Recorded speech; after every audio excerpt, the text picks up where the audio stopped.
Hi, folks, and welcome to another episode of Careers in Coffee. Today, I'm welcoming Chloe Hector from Source One Consulting. Chloe is the interiors consultant there. She's had a really interesting pathway, going straight into the family business. She's hugely successful. So let's bring her on, talk a little bit more about her career. Chloe, welcome. How are you doing? Hiya, I'm good. How are you? Life's not too bad. Well, as good as it can be in unprecedented times and all that sort of fun stuff. But most important question to kick off with, have you got coffee Yeah, or tea or beverages? got a cup of tea All, and a glass of all water. on the ball, this is what we like. Well, look, let's kick off. Tell us who you are, what you do. Yeah, floor's yours. So, as you said, I am interiors consultant. I work for Source One Consulting, which is sort of an office furniture and refurb fit out company. My role sort of began as soon as I left school.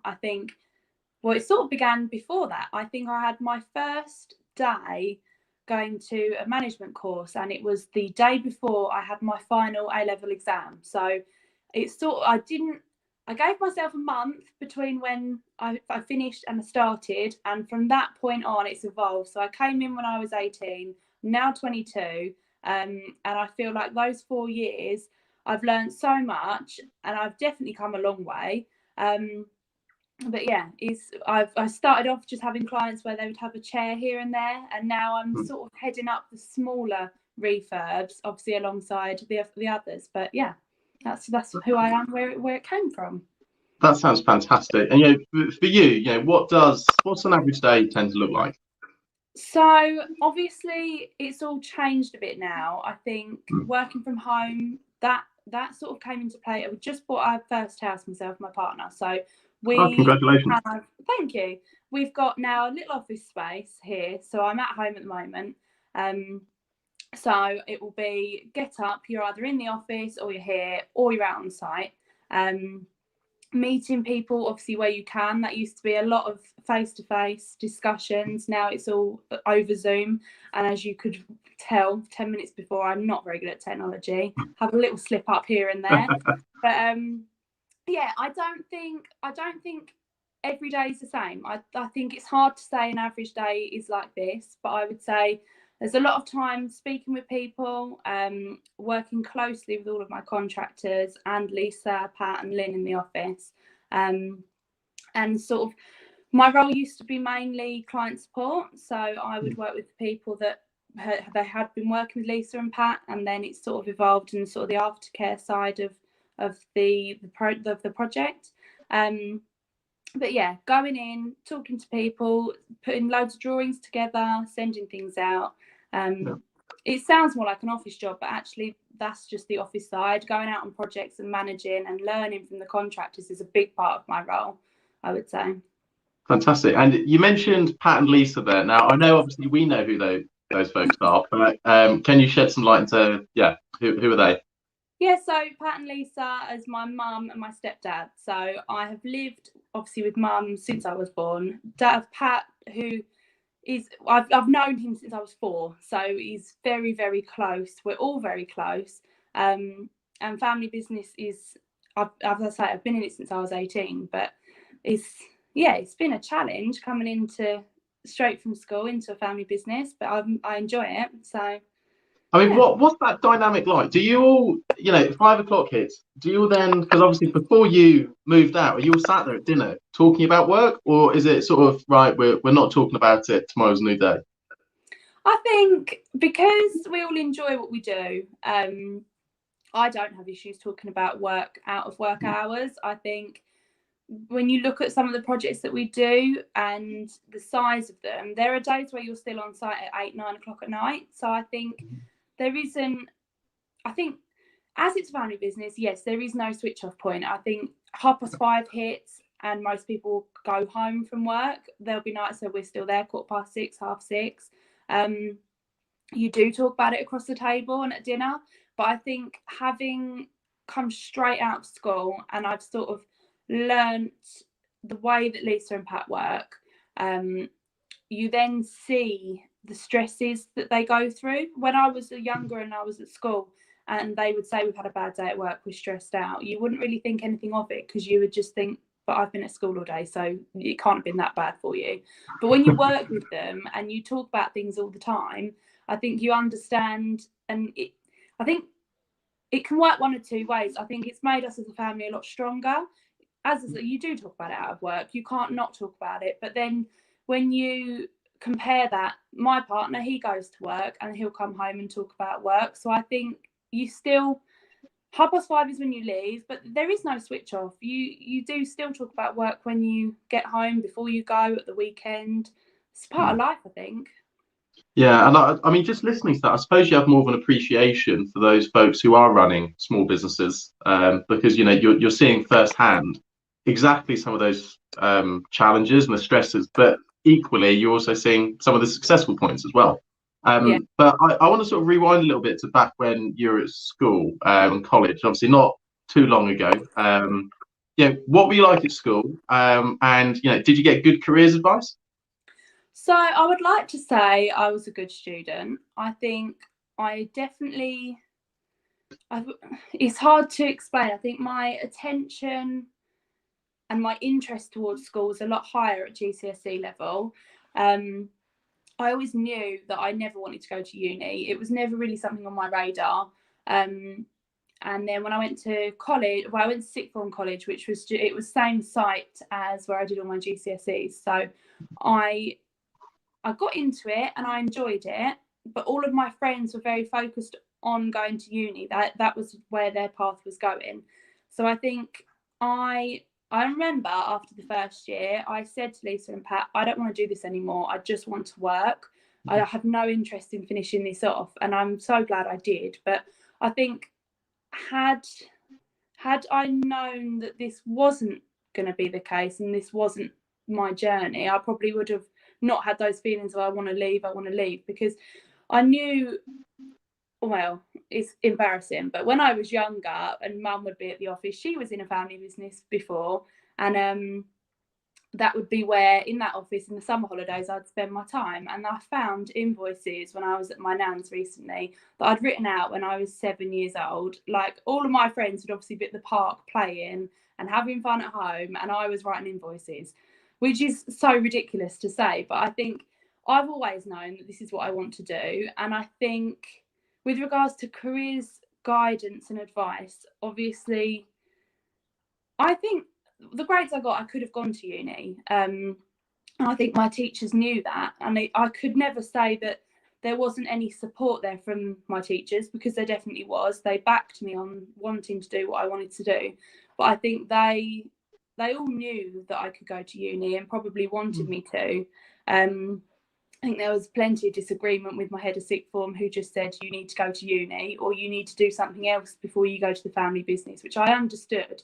But yeah, I think advice to young people in general is there are two paths. You go to uni or you do an apprenticeship, and that's your only option. And I think I did an apprenticeship when I started at Source One, and I loved it. But I think to do what I want to do and to work with people I want to work with, uni was never going to be an option.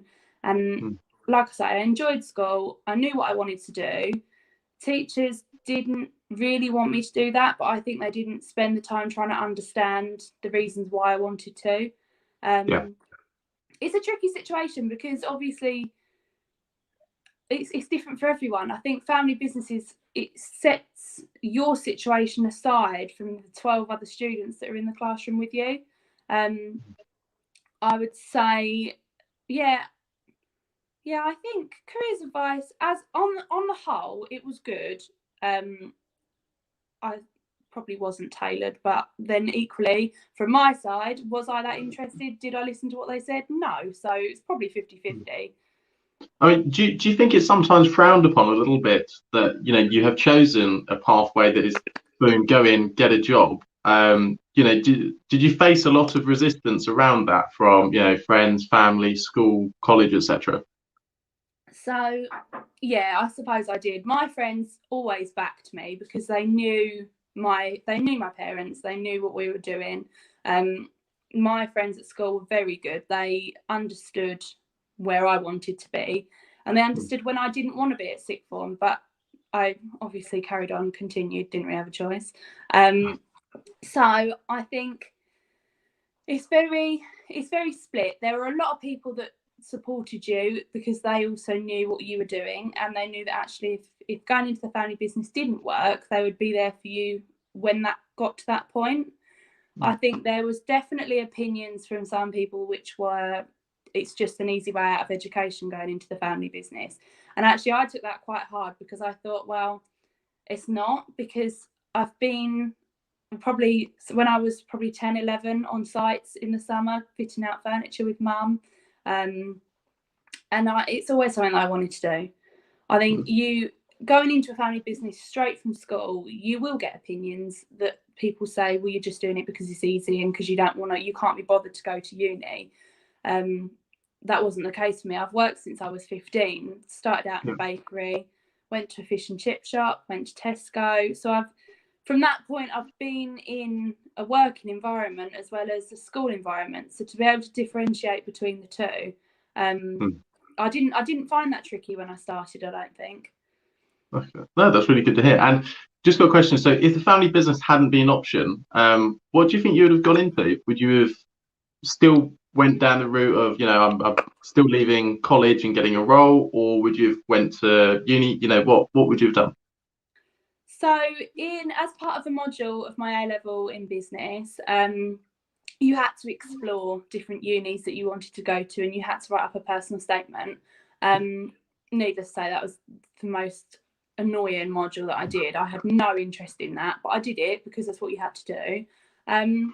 I think to this day, if it wasn't an option, I wouldn't be at uni and I wouldn't have gone, because I felt that when my time had come and I got my A-level results, I knew I wanted to go to work. I didn't have patience for being at school. I think I loved school and I loved what I got out of it, but I'd had enough by that point. I'd have found something, because everything happens for a reason. You fall into these roles and you progress and you change and you grow. And I think I'd have found something. I don't know what it would have been. I don't know what I would be now, but I think I would have found something. I don't think it would be uni related. No, that's good to hear. And what have been some of the highs and lows for you whilst you've sort of been at work at Source One? So that's a hard question. I think some of the real highs are more internal. So the contractors that we work with, I think since obviously being 18, being a girl, and it's really hard to say this in a broad term, but construction is probably still quite a man's world. I think when you enter a building site at 18 and being female, and you haven't done like a diploma in a construction side, it's very easy for people to look at you and think you're just young and you don't really know what you're talking about. I think I wouldn't be where I am now had I not had the relationship I've got with my contractors. So I've worked with them obviously for 4 years now, and they have trusted me as much as I've trusted them. And to hear from them, actually, to hear them say, I can see that you've grown and I can see that you're learning, that makes you feel really good, because it's noticed by other people. And I think client feedback on projects, it makes me feel good. You can see, I can go back to emails that I've sent from 4 years ago, and I look back and I think, wow, why did I send it like that? And I can see my own growth. But I think a really big turning point happened in 2019. So we had a client, it was a big private airline. They had 8 people in a fly team that had to be on 24/7 because they're monitoring all the planes in the sky. And Lisa and Pat had gone away.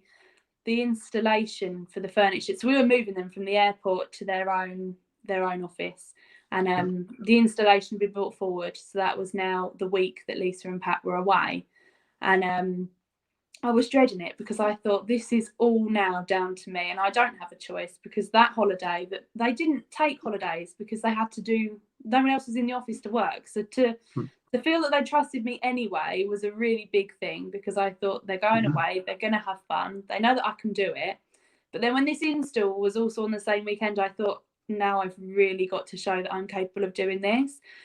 So Saturday came, we did the installation, we moved them all over, and then I got a call at, must have been about 7:30, 8 o'clock-ish, from the IT guy, which was the client's guy.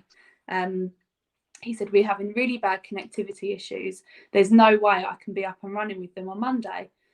So I thought, okay, so I know that they don't technically have to be out of their office until the end of the month, which I think was 2 weeks away.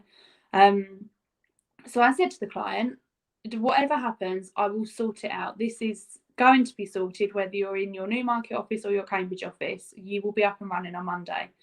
So I phoned the fitters, who I knew, because they'd had a long day. I knew they were going to all be in the pub. Obviously they were, because they'd had a long day. They'd been on site at 6 a.m, didn't leave till 6 p.m. And I said to the guys, you're not going to believe it, but my options are, we either somehow create this connectivity that is nothing to do with me, or we load the vans up tomorrow morning, we take everything back and we reinstall it in the old office. And they sort of laughed at me, and I said, no, this isn't a joke. We have to do this, and we've got to do it right, and we've got to do it tomorrow. And I was thinking, this is such a big ask. They're at a pub on a Saturday night. It's their Sunday tomorrow. They've worked all week. There is no way they're going to want to do this. But they all came. They all did it. I think I must have done about 10 hot drinks and food runs that day, because I felt guilty, and bought about 8 crates of beer over, so that they knew how thankful I was. But to leave site that Sunday and to know that the client was all up and running, albeit they weren't in the building they wanted to be in, but the fact that I'd kept a private airline up and running so that everyone could come back to work on Monday, not even knowing anything had happened, was such a big turning point. And I think it was highlighted even more when because Lisa and Pat weren't here. That is probably my highest point. And it seems so insignificant now, but I think that was, I think that could have made me or broke me, really. And I think it made me. That's a fantastic achievement. I mean, just listening to some of that, what do you think are some of the skills that you've learned over the last few years since working there? I think the biggest thing in any role that you're in, you have to be honest. And I think you're not expected to know all the answers, because if you knew all the answers, the chances are you wouldn't probably be where you are. I think there's no limit to how much you can learn. I think going into any business at any age, you have to be a sponge and listen to the people around you. I think the biggest thing to know as a young person going into a career is it's okay to say that you don't know it's okay to say you don't know the answer. I find that if I ask someone a question and they don't know the answer, but they say, actually, I don't know at this point, and I will tell you it in half an hour when I found out, that goes a long way, rather than just sort of saying what you think someone wants to hear. Honesty, I think. Honesty, and just being there for your client as if they're your friend. No, I think that's a really good response. I've not heard that one, I don't think, since I've done these. Sort of most people got confidence in communication, so that is really good. Something I do want to also touch on, you are a young person, you've got a successful career. I think, do you feel like sometimes, you have to keep asserting sort of your authority there, because people might think, okay, well, she's young, she's, in this career, and I've been doing it for 40, 50, 60 years or whatever? Yeah, you definitely have. At any age, I think. I've seen it happen to mums, where you go in and you know that someone thinks you don't know what you're doing. And that's fine. And sometimes I actually take that as a positive rather than a negative, because I just think, well, you might think that about me, but actually in about 2 hours, I'm going to show you that that's not the case. And even if I don't know the answers, as I just said, I'll say, do you know what? Hold my hands up. I don't know the answer to your question, and I don't know how I'm going to do that yet. But by tomorrow, I will, and I'll have the support of other people to get me to that point. I think business is a funny thing. It's not like friendship groups. You will come across people that you don't get on with, or people that think you can't do it. And I think if you take that as a negative, I took it as a negative when I started, and I found that I was just being beaten down, and the comments got to me, and it wasn't all the time, but it was sort of the snide remarks that you remember. And I had a conversation with Mum and Pat about it, and I just said, I can't deal with the comments. And they just said, well, if you let them all get to you all the time, you're not going to get anywhere. So you've just got to take it on the chin. I think believe in your ability, and also know that everyone's still learning. Even if they've been in that job for 60 years, there'll be things that they don't know. Because like I said, if they knew it all, why they wouldn't be where they are. Everyone has got to learn. Good response. Good response. I also want to, so we've talked a lot about family businesses. What do you think other organisations can learn from family businesses? Because it's a whole new dynamic. Yeah, I think it is. I think family business is something that, as I said, it can go one of two ways. I think from the get-go, you need to sit down and say, actually, these are the boundaries. This is where that's home, that's work. And I think one of the biggest things I started with was in the office, on site with clients, you're Lisa and Pat. And the minute you call them Lisa and Pat, that sets it all aside. I think if I was to explain how family businesses are compared to a different business, I would say that we are, most of the time, family businesses probably aren't the biggest, but I would say that you can almost guarantee the service that you'll get and the relationship you'll build would be as if you're sat around the table on Sunday having roast dinner with us. I think it's something where, because you have to live with that person, or so Mum and Pat live together, I used to live with them, because you're around them out of work hours as well, the relationship that you gain, you already have on the personal level, and then you build it on the business level. I think that sets, I would like to say it sets us apart from some of our competitors, because the whole business is based on relationships. And I think I find the strongest relationships I've got with my clients are based on getting to know each other and working with each other like that, rather than saying, here's a contract, I need you to sign it. Sorry, I can't do it because I haven't signed it. I understand how business can operate like that, but I just think I find it easiest almost taking business out of the equation and working with someone as two people. And I think that's only come from working with family. Another good response. Yeah, I definitely agree. And I've known Pat for a long time, and I think I feel even if he is talking business, it's often the furthest thing from his mind. It's more about developing those relationships with somebody else. And then it just so happens that you need office fit out in a year's time. You think, I remember us speaking to Pat at, he goes to enough networking events, doesn't he? So many events. Something else I want to talk about. How have things changed during COVID? Because I can imagine when it sort of first kicked off last March, not many folks are banging down the door talking about, I want a new office fit out. So how has that been? How have you sort of adapted to that?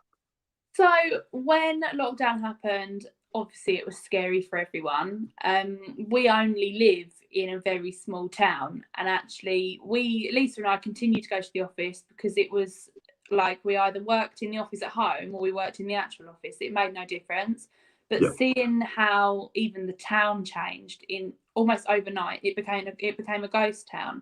And then you sat and thought, actually, why on earth in these times would anyone want new furniture when there's no one in the offices, or want a new office when they don't know where they're going to be in 6 months' time? I think a lot of people, or a lot of our clients, took total advantage of the fact that nobody was there, because it just meant that we could come in and we could crack on. Obviously processes changed from lockdown. It sort of became, projects took longer to begin with, because you had to have it so that there was a day where there was builders, and then you left it, and then there was electricians. You couldn't just get everyone on. We also sort of started drowning in perspex. It was like everywhere needed to be perspex, which is fine. It was brilliant. I sort of found that perspex, it was like all everyone wanted. And that was almost as if you got the perspex and then everyone could come back to work, which obviously wasn't the case. But there was a lot of perspex installs. And And I think putting that in place, it does help people. You can't ever completely eradicate the fact that there's a chance that you could catch COVID in an office space. But I think if you can at least make every single effort and you can make people feel safer and you can show that you're doing things, I think that was a big thing back in lockdown. I think the second lockdown it obviously was for the right reason. I actually had COVID in the second lockdown, so I spent most of my time at home anyway. But work didn't really change. I knew that we were still really quite busy. And then obviously we're in lockdown 3 now. And yeah, we've grown around it. We've shown that we can still work with this happening. I think if you don't grow and you don't understand how you can change so that it will work, I think it won't work, because you can't carry on expecting everything to be as it was a year ago, because it won't be. But yeah, don't get me wrong, we noticed a complete drop in people who wanted things, but actually it's on its way back up. There was a lot of home office furniture that we did, and just a lot of general support to our clients, just giving advice. So this is how you might want to lay your office out. You might want to change this around. You might want to put perspex in. You might want to turn your aircon off. Just being probably a sounding board for everybody. I think that helps a lot of people. Yeah, that's really good. Thank you.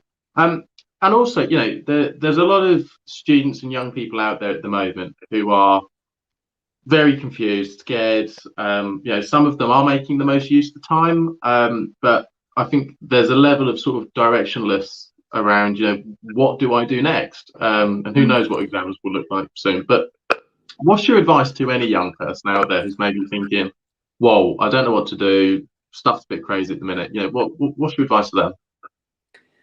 Do you know, I don't actually envy young people at the moment. I think they're in a very, very tricky position where I feel like young people are being made to feel that they have to still have the same choices that they might have had a year ago had this not happened.